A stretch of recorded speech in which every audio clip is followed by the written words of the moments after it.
ஆலயா cotton trending வேட்டிகள் ஷர்ட்டுகள்.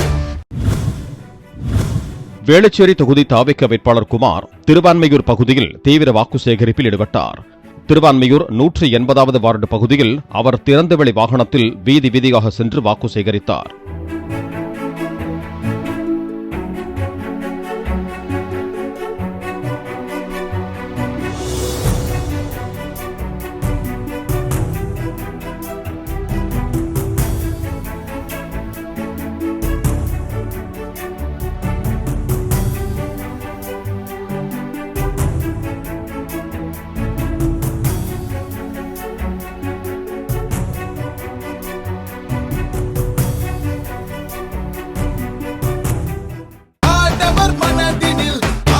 ஆலயா cotton trending வேட்டிகள் ஷர்ட்டுகள்.